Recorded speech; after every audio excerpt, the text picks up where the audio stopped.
যদি থাকে আপনার মেধা আর ইচ্ছে শক্তি, তাহলে কেউ আটকাতে পারবে না আপনার সফলতার গতি। ভুট্টা গাছে বরবটির চাষ, বিষয়টা অবাক করার হলেও কিন্তু সত্যি। মানুষের মেধা কতটা তীক্ষ্ণ এবং কতটা সূক্ষ্ম দেখেন।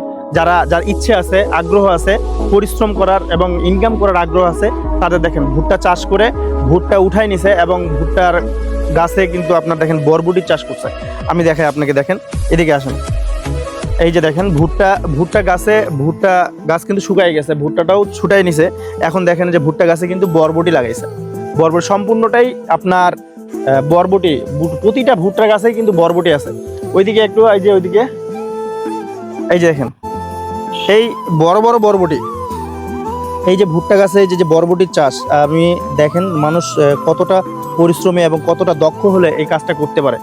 এই যে দেখেন প্রতিটা গাছেই কিন্তু বরবটি আছে। এই যে দেখেন মানুষ বিভিন্ন মানে একটা মানে কৃষিকাজেই 2-3 রকমের চাষাবাদ করতে পারে।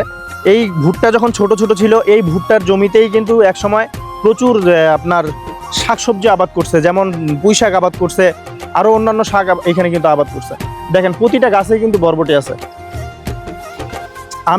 এটা আমাদের এলাকায় আমি জানতাম না, আমি আজকেই মানে প্রথম দেখলাম, আমার এলাকা হওয়া সত্ত্বেও আমি প্রথম দেখলাম।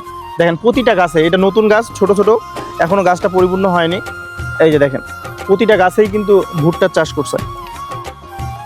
এরকম করে প্রায় 1-1.5-2 বিঘা মাটির উপরে ভুট্টা গাছের উপরে বরবটি চাষ করছে। তাই আমি আপনাদেরকে বলবো, যারা বেকার, আমরা কাজ করতে পারতেছি না, বুঝতে পারতেছি না যে কি করব, কৃষিকাজ করেও কিন্তু এখন মানুষ লক্ষ লক্ষ টাকা ইনকাম করতেছে।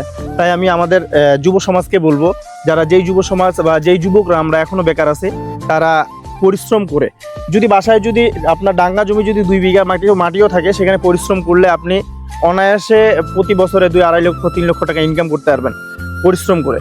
বিভিন্ন কায়দা, বিভিন্ন পদ্ধতি অবলম্বন করে, বিভিন্ন শাকসবজি সবকিছু ফলাই দিতে পারবেন এই 2 বিঘা মাটির উপরে। তাই আমার ভিডিওটা যদি একটু ভালো লাগে, তাহলে আপনারা অবশ্যই লাইক কমেন্ট করবেন এবং ভালো থাকবেন, সুস্থ থাকবেন। আসসালামু আলাইকুম।